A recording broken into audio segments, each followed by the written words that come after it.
The perfect health insurance checklist. जब भी हमारे अपने परिवार की बात आती है तो हम अपने परिवार को दी बेस्ट देना चाहते हैं। चाहे वो अच्छी एजुकेशन हो, चाहे वो अच्छा खान पान हो, चाहे वो अच्छा रहन सहन हो। और जब बात आती है अच्छे हेल्थ की, हेल्थ इंश्योरेंस की, अच्छे ट्रीटमेंट की, तो भी हम ये चाहते हैं कि हम अपने परिवार को दी बेस्ट दे पाए। इसी क्रम में अगर अब आपने ये डिसाइड किया है कि 2025 में हमें भी अपने परिवार के लिए एक अच्छी हेल्थ इंश्योरेंस पॉलिसी बाय कर लेनी चाहिए, तो आज का ये वीडियो आपके लिए है। The perfect health insurance checklist.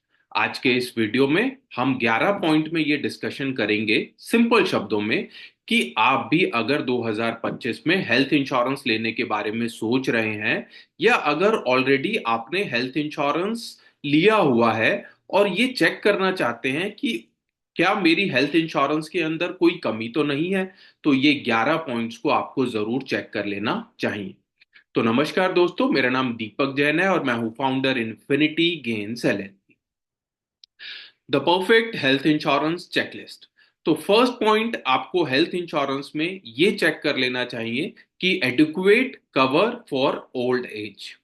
Friends, जब भी मैं बात करता हूं हेल्थ इंश्योरेंस की, तो आपको सम इंश्योर्ड जरूर देख लेना चाहिए। ये सबसे फर्स्ट और इंपॉर्टेंट चीज है। आपको पॉलिसीज 3 लाख रुपए से लेकर 1 करोड़ तक की मिलती हैं। जब हम यंग एज में होते हैं तो सोचते हैं कि कम सम इंश्योर्ड की पॉलिसी ले लें, तो यूजुअली लोग 5 लाख या 10 लाख से ऊपर सोच नहीं पाते हैं। बट ऐसी कंडीशन में होता यह है कि जब भी खुदा ना खास्ता अगर कोई क्लेम आ गया, तो उसके बाद इंश्योरेंस कंपनी सम इंश्योर्ड बढ़ाती नहीं है। तो बेहतर ये होगा कि आप जब फर्स्ट टाइम बाई कर रहे हैं या जब आप स्वस्थ हैं, तभी आप अपनी पॉलिसी का जो सम इंश्योर्ड है उसको बड़े सम इंश्योर्ड की तरफ ले जाएं। और वैसे भी अगर आप कंपैरिजन करेंगे तो कम सम इंश्योर्ड पर आपको प्रीमियम ज्यादा मिलेगा। कंपैरेटिवली अगर आप बड़े सम इंश्योर्ड की पॉलिसीज को बाय करेंगे तो प्रीमियम आपको कंपैरेटिवली रीजनेबल मिलता है। तो बड़ा sum insured first perfect health insurance की चेकलिस्ट में होना चाहिए। सेकंड पॉइंट की बात करते हैं, no room rent category limit. आपकी हेल्थ इंश्योरेंस पॉलिसी के अंदर रूम रेंट की कैपिंग तो नहीं है, ये आपको जरूर चेक कर लेना चाहिए। यूजुअली कुछ पॉलिसीज के अंदर 1% of the some insured, 2% of the some insured, इसी तरीके से आईसीयू को लेकर भी कैपिंग हो सकती है। तो आपको ये चेक कर लेना चाहिए कि आपकी हेल्थ इंश्योरेंस पॉलिसी के अंदर किसी भी प्रकार की कोई रूम रेंट की कैपिंग ना हो। प्रॉपरली अगर मैं बात करूं या और डीप में बात करूं रूम रेंट कैपिंग को लेकर, तो सपोज करिए अगर आपकी पॉलिसी के अंदर रूम रेंट की कैपिंग है और अगर आपने उससे अपग्रेडेड वर्जन का रूम ऑप्ट कर लिया, तो बाकी के जो भी खर्चे हैं उस पर भी आपको कंपैरेटिवली हायर अमाउंट जो है वो पे करना पड़ जाएगा। यानी डॉक्टर फीस, मेडिसिन या बाकी दूसरे खर्चे जो हैं उसको भी उसी रेशो में डिवाइड किया जाएगा। तो आपको वो पॉलिसी अगर रूम रेंट कैपिंग के साथ है तो क्लेम के समय पर आपको वो और महंगी पड़ सकती है। सेकंड पॉइंट हमने ऑलरेडी डिस्कशन किया। थर्ड पॉइंट की अब हम बात करते हैं, नो ट्रीटमेंट लिमिट्स। यूजुअली कुछ हेल्थ इंश्योरेंस पॉलिसीज के अंदर कुछ ट्रीटमेंट को लेकर कैपिंग होती है। जैसे कि स्टोन हो गया तो 20,000 से ज्यादा नहीं होंगे पे करेंगे, कैटरेक्ट हो गया तो 40,000 से ज्यादा पे नहीं करेंगे। तो इसी तरीके से आपको अपनी हेल्थ इंश्योरेंस पॉलिसी बाय करते समय ये चेक कर लेना चाहिए कि किसी भी ट्रीटमेंट को लेकर कोई कैपिंग ना हो सकता है कि जब आप पॉलिसी बाय कर रहे हो तो आपको ये पॉलिसी सस्ती महसूस हो, बट क्लेम के समय पर अगर आपको अपनी पॉकेट से किसी भी ट्रीटमेंट के लिए अगर पैसा पे करना पड़ा, तो आप मान के चलिए कि आपको ये पॉलिसी फिर महंगी पड़ जाएगी। फोर्थ पॉइंट की बात करते हैं, all day care procedures covered. आज मेडिकल टेक्नोलॉजी बहुत एडवांस हो गई है, जिसके चलते 24 घंटे हॉस्पिटलाइजेशन होना अब जरूरी नहीं है। बहुत से ट्रीटमेंट ऐसे हैं जिसमें 2 घंटे, 4 घंटे, 6 घंटे में आप जाते हैं, ट्रीटमेंट कराते हैं, लेजर ट्रीटमेंट होता है, आप डिस्चार्ज हो जाते हैं और आप घर जाकर रेस्ट करते हैं। तो पहले ये मैंडेटरी था कि 24 घंटे हॉस्पिटलाइजेशन होना जरूरी है तभी आपको क्लेम मिलता था, बट आज की डेट में डे केयर प्रोसीजर आपकी पॉलिसी के अंदर अगर अवेलेबल है, ये फीचर अवेलेबल है, तो आपको ये परफेक्ट हेल्थ इंश्योरेंस चेकलिस्ट के दौरान जरूर चेक कर लेना चाहिए। No limit on organ donor. जब भी हम बात करते हैं ऑर्गन डोनर की, तो इसमें दो लोग तो जरूर आए। एक तो वो जिनके पास पॉलिसी है, लेकिन वो भी साहब हैं जो कि ऑर्गन को डोनेट कर रहे हैं। तो अगर कोई भी डोनेशन हो रहा है, यानी कि किडनी डोनेट जैसे हो सकती है, लिवर डोनेट हो सकता है, तो जो ऑर्गन डोनर है उनके भी एक्सपेंसेस जो हैं वो इस पॉलिसी में कवर करने चाहिए। क्योंकि जब मैं बात करता हूं ऑर्गन ट्रांसप्लांट की, तो ये एक बहुत बड़ा अमाउंट होता है जो कि ट्रीटमेंट के दौरान लगता है। बात करते हैं सिक्स पॉइंट की, नो अदर फाइनेंशियल लिमिट्स। इस फीचर का क्या मतलब है कि आपकी हेल्थ इंश्योरेंस पॉलिसी के अंदर किसी भी प्रकार की कोई डॉक्टर फीस को लेकर कोई कैपिंग नहीं होनी चाहिए, किसी भी तरीके की आईसीयू को लेकर कोई कैपिंग नहीं होनी चाहिए। साथ ही साथ आपको ये भी देख लेना चाहिए कि जो आपके कंज्यूमेबल आइटम्स हैं, यानी कि ग्लव्स, पीपीई किट्स, वो भी आपकी पॉलिसी के अंदर कवर हो, क्योंकि कोविड के बाद से भी इन चीजों का चलन, इन चीजों का यूसेज जो है वो हॉस्पिटल्स के अंदर अब काफी बढ़ गया है। देन सेवंथ पॉइंट की बात करते हैं, नो कोपे। नो कोपे का क्या मतलब है? आपकी हेल्थ इंश्योरेंस पॉलिसी के अंदर कोपे करके एक ऑप्शन होता है। एक एग्जांपल से समझाने की कोशिश करता हूं। आपने 10 लाख रुपए का हेल्थ इंश्योरेंस पॉलिसी बाय किया, 10% का कोपे अगर आपकी पॉलिसी के अंदर है और 1 लाख रुपए का क्लेम आया, तो 10% का अगर कोपे है तो 10,000 रुपया आपको अपनी पॉकेट से बियर करना होगा।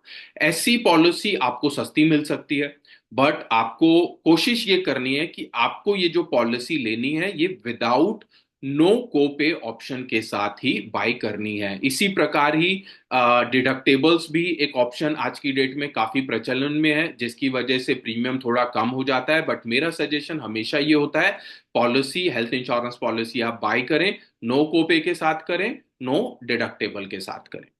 एट पॉइंट की बात करते हैं, रिस्टोरेशन फॉर ऑल डिजीजेस। आज की डेट में ऐसे फीचर्स मार्केट में अवेलेबल हैं जहां पर अगर आपने 10 लाख रुपए का पॉलिसी परचेज किया, आपने हॉस्पिटल में ट्रीटमेंट कराया, डिस्चार्ज हो गए, उसी साल में अगर दोबारा से हॉस्पिटल में एडमिशन हुआ तो आप 10 लाख रुपया दोबारा से यूज कर सकते हैं। सो इस तरीके से सेम पर्सन सेम इलनेस, ऐसे फीचर आज की डेट में अवेलेबल है जहां पर कि आप सम इंश्योर्ड अनलिमिटेड टाइम्स पूरे साल में यूज कर सकते हैं। तो ये फीचर जो है वो काफी ट्रेंडिंग है आज की डेट में, और आपके हेल्थ इंश्योरेंस में ये है कि नहीं है फीचर, ये आपको जरूर चेक कर लेना चाहिए। नाइन्थ पॉइंट की बात करते हैं, देन हम यहां पर बात करते हैं प्रॉपरली फिल्ड प्रपोजल फॉर्म।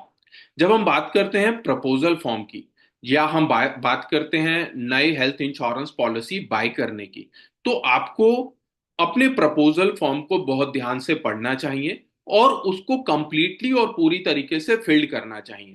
आपको ये समझना होगा कि आप सिर्फ एक प्रपोजल फॉर्म फिल नहीं कर रहे, बल्कि आप एक लीगल कॉन्ट्रैक्ट के अंदर कंपनी के साथ आप एक लीगल कॉन्ट्रैक्ट में एंटर कर रहे हैं।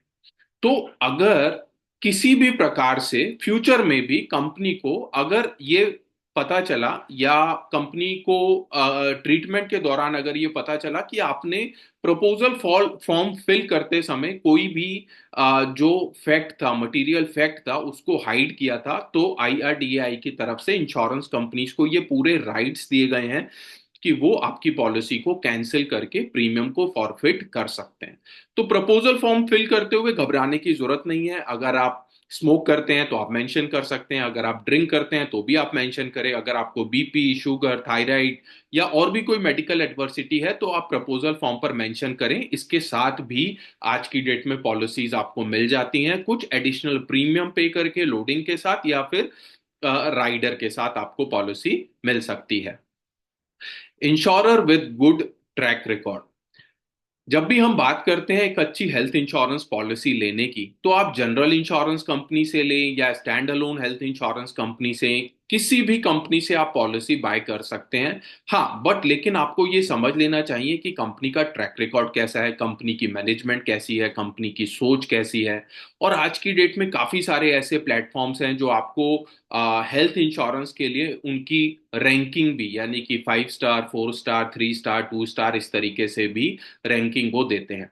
बट किसी भी प्लेटफॉर्म पर फेथ करने की बजाय आप प्रॉपर स्टडी कीजिए, ये कंप्लीट प्रोसेस को समझिए, क्योंकि मैं हमेशा ये कहता हूं कि खुदा ना खास्ता अगर आपको हेल्थ इंश्योरेंस पॉलिसी की रिक्वायरमेंट पड़ी तो हो सकता है कि उस समय पर आप वहां पर अवेलेबल ना हो, आपके परिवार को ये हेल्थ इंश्योरेंस पॉलिसी की जरूरत करनी पड़ेगी, क्योंकि जो मेन पर्सन है हो सकता है कि प्रपोजर हॉस्पिटल में हो, बट बाहर उनके जो वाइफ हैं और बच्चे हैं वो इस पॉलिसी से क्लेम लेने के लिए सरवाइव करें। तो बेहतर होगा एक अच्छी पॉलिसी समय रहते आप बाय करें। 11th and the most important point, advisor who has 5+ years of claim experience। जब भी आप हेल्थ इंश्योरेंस लें तो यूजुअली लोग ये सोचते हैं कि एडवाइजर के थ्रू अगर मैं लूंगा तो मुझे कमीशन पे करनी होगी, यानी कि उसके पास कमीशन जाएगी, तो मैं अननेसेसरी क्यों क्यों ही कमीशन उसको दूं, और मैं क्यों ना डायरेक्टली वेबसाइट से जाकर या मैं और किसी डिजिटल प्लेटफॉर्म के थ्रू पॉलिसी को परचेज करूं। मेरा मानना हमेशा ये है कि हर काम के लिए एक एक्सपर्ट होता है। तो आपको एक ऐसा फाइनेंशियल एडवाइजर या एक हेल्थ इंश्योरेंस एक्सपर्ट या हेल्थ इंश्योरेंस कंसल्टेंट आपको चूज करना है जो प्रॉब्लम के समय पर आपके साथ खड़ा हो। जिस समय खुदा ना खास्ता आप बीमार होते हैं उस समय आप अपने और अपने परिवार का ध्यान रखेंगे या कंपनी से कोऑर्डिनेट करेंगे आपके क्लेम को डील करने के लिए, तो बेहतर होगा आप एक ऐसे फाइनेंशियल एडवाइजर को अपने साथ एसोसिएट करें, उनकी एक्सपर्टीज का फायदा उठाइए।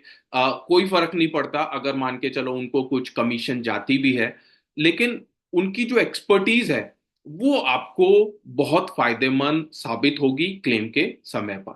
सो फ्रेंड्स, मुझे पूरी उम्मीद है कि ये पूरा वीडियो जो the perfect health insurance checklist for 2025, अगर आप 2025 में अपने लिए अपने परिवार के लिए एक अच्छी हेल्थ इंश्योरेंस पॉलिसी लेने के बारे में सोच रहे हैं, तो ये 11 जो पॉइंट्स हैं इनको गो थ्रू जरूर कीजिएगा, और ये चेकलिस्ट जो है ये जरूर इन्हीं चेक पॉइंट्स के अकॉर्डिंगली आप पॉलिसी को बाय करोगे तो मुझे ऐसा लगता है कि आपको फ्यूचर में कभी भी कोई दिक्कत परेशानी नहीं आएगी। फिर भी अगर आपको ऐसा लगता है कि आपको मेरी या मेरी टीम की कहीं पर भी कोई गाइडेंस की रिक्वायरमेंट है तो आप डिस्क्रिप्शन पर लिखे हुए नंबर्स पर मुझसे या मेरी टीम से कनेक्ट कर सकते हैं। सो फ्रेंड्स, इसी उम्मीद और आशा के साथ कि आप लोगों का दिन शुभ होगा, मंगलमय होगा।